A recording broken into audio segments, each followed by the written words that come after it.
You're good enough for dog food. Come on, say bow.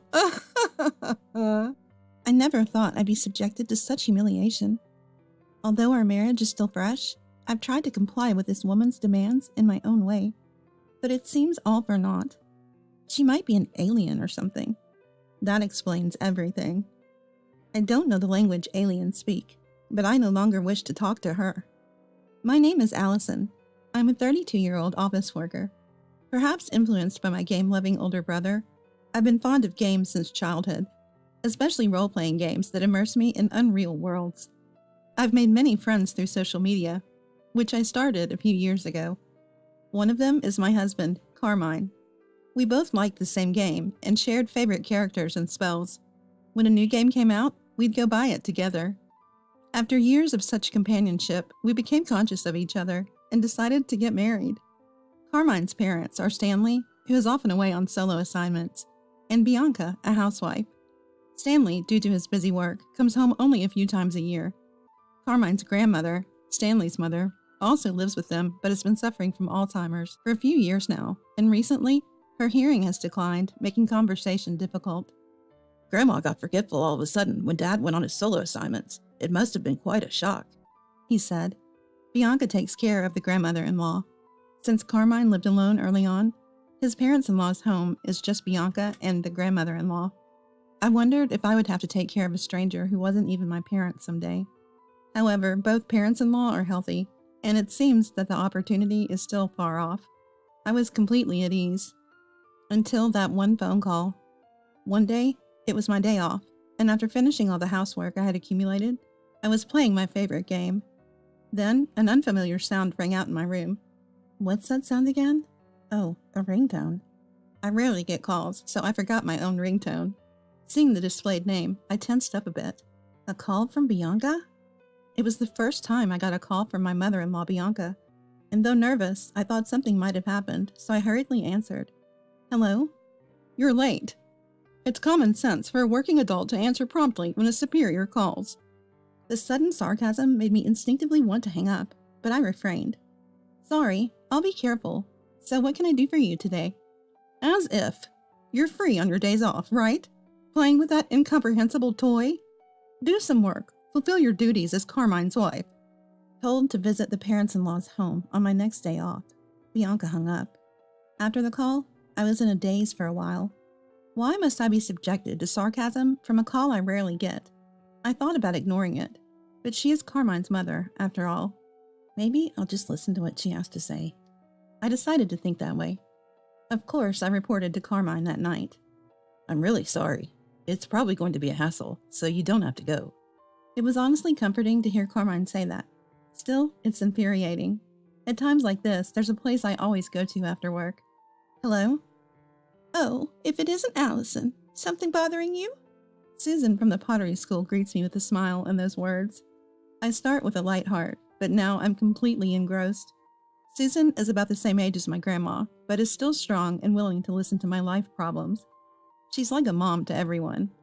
Of course, pottery is fun, but I come here to talk to Susan. Listen to this, Susan. I got a rare call from Bianca, and it was a parade of sarcasm. You must be free, she said, or do your duty as a wife. I didn't expect to be told such outdated things. Susan always listens to my complaints without a frown. Just ignore that pointless Bianca. There's still such old-fashioned people around. People who say such things are often lenient with themselves. My son's wife is just like that. I may not be blessed with Bianca, but I'm surrounded by kind people. It naturally makes me want to try harder. On my next day off, I did as Bianca told me and headed to the parents-in-law's home. When I parked and headed to the entrance, Bianca was already standing on the porch. Oh, scary. I struggled to stay calm and greeted her. Good morning. The norm is to act 30 minutes earlier. Don't keep your superiors waiting.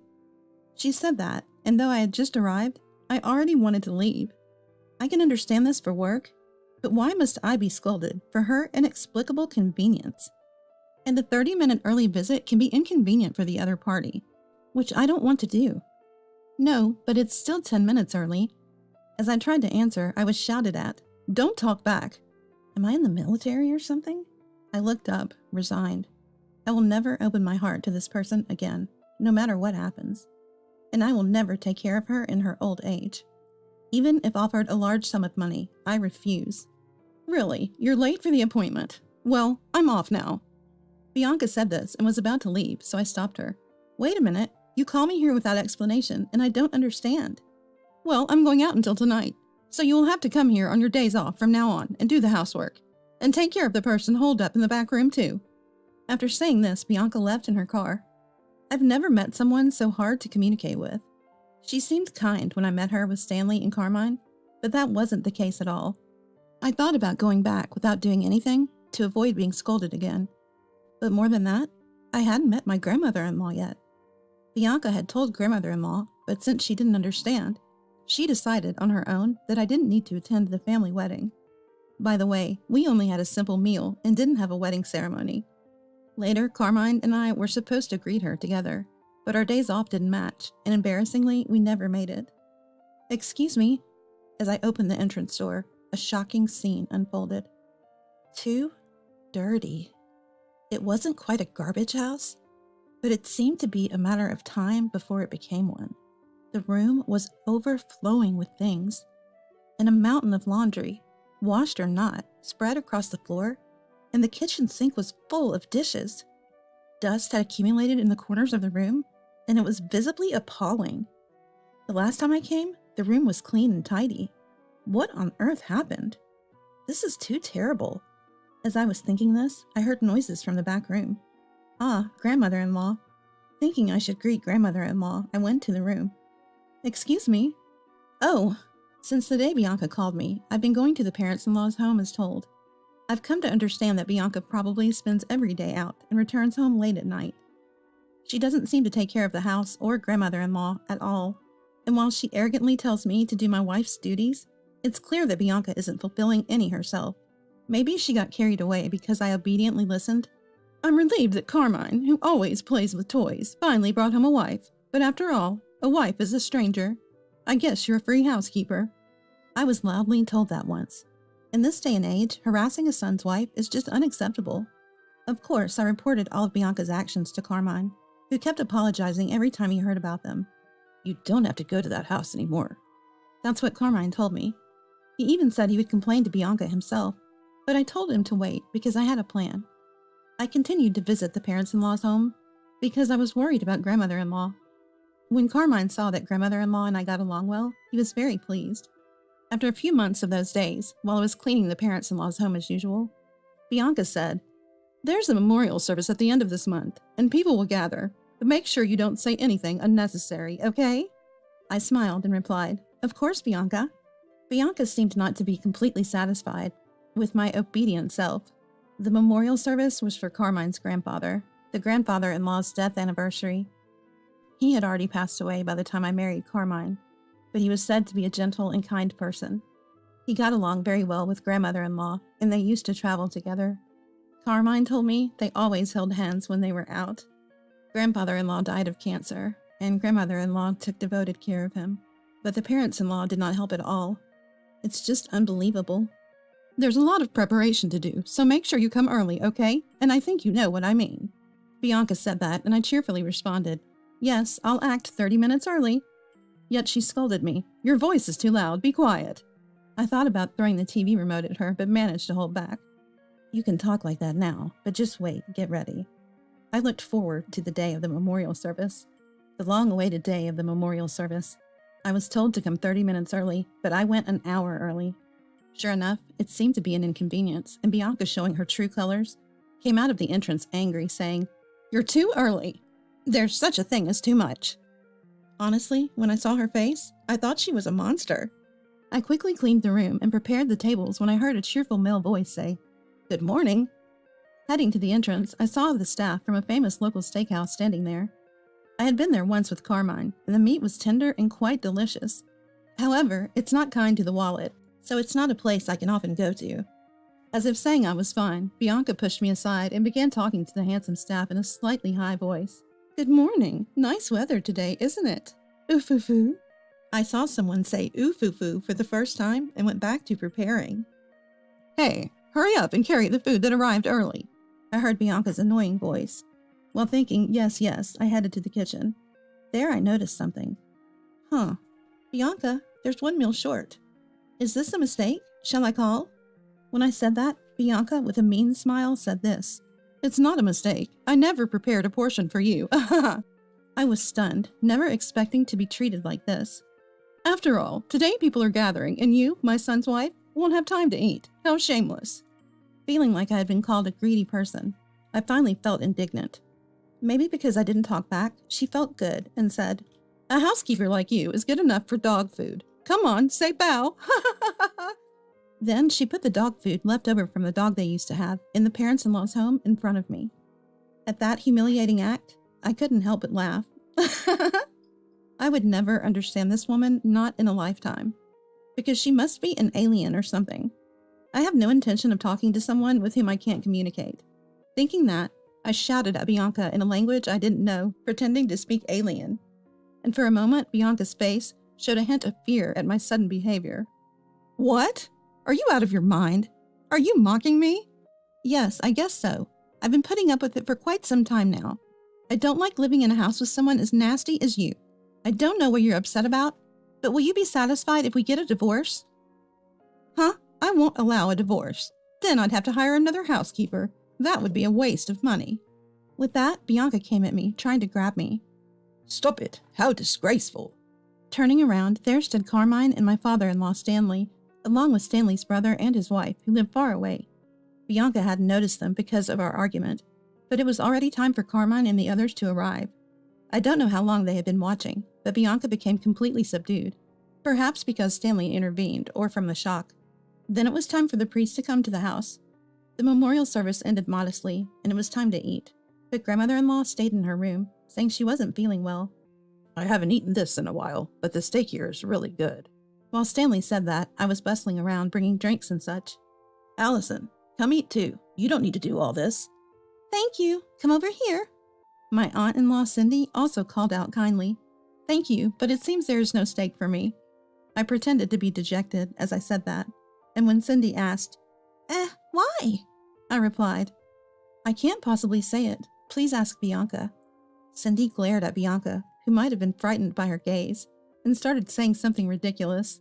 Oh, I ordered the wrong number of steaks. I told Allison to eat my portion, but she declined, saying she was fine. I'm so lucky to have such a nice woman marry into the family. Bianca was sweating profusely, and her eyes were darting around. Is that so? Cindy looked at me worriedly. Yes, that's right. Behind Cindy, I could see Bianca's face completely at ease. That face was so comical, I struggled to keep from laughing.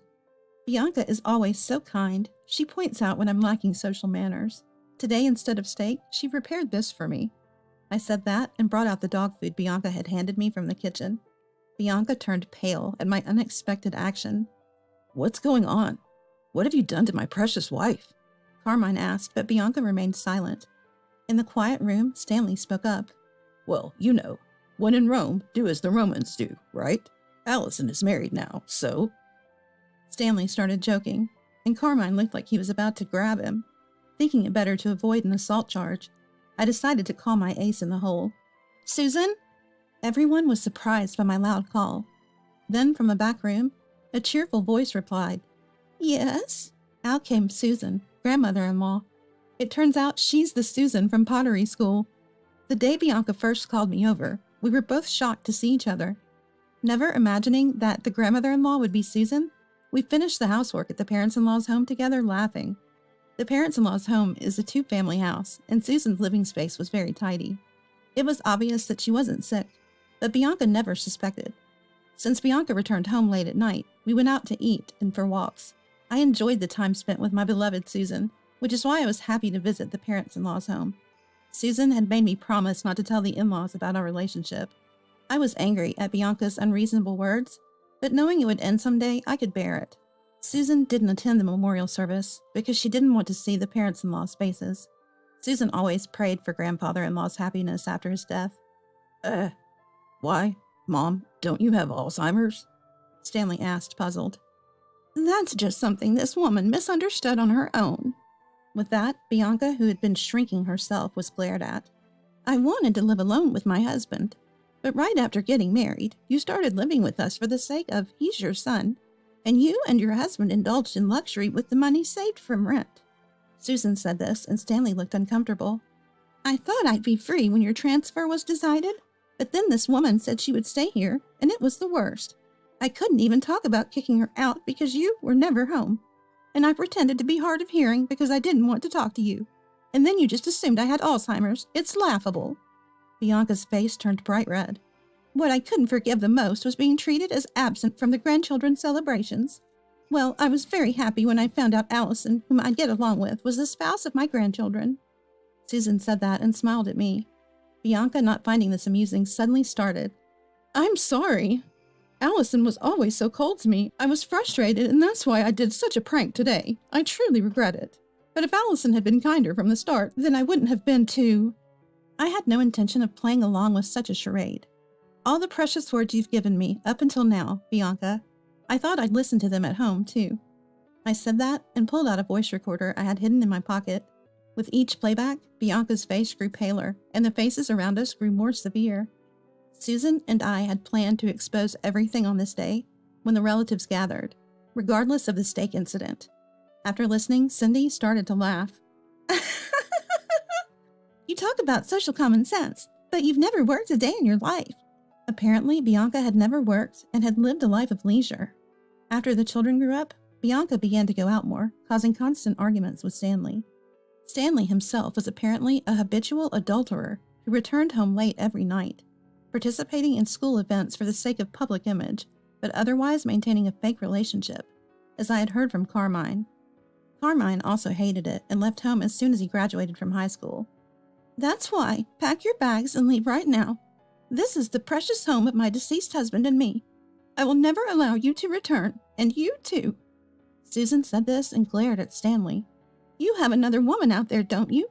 Do as you please, trash son. I'm cutting ties with you. Stanley left the house as if fleeing, perhaps hit too close to home. And Carmine, I know you're busy with work, but come and visit once in a while. I understand if you don't want to, given such foolish parents. Susan said this to Carmine with a slightly sad look. Then we're heading home.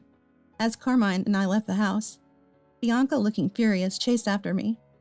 Wait, clear up this misunderstanding. If I'm thrown out of here, I'll be in trouble.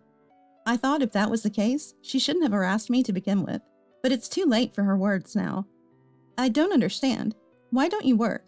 You seem to have a great understanding of how to be a respectful member of society, I said sarcastically and got into the car. She was shouting something outside, but I didn't care. She might as well regret the life she's led as she pleases.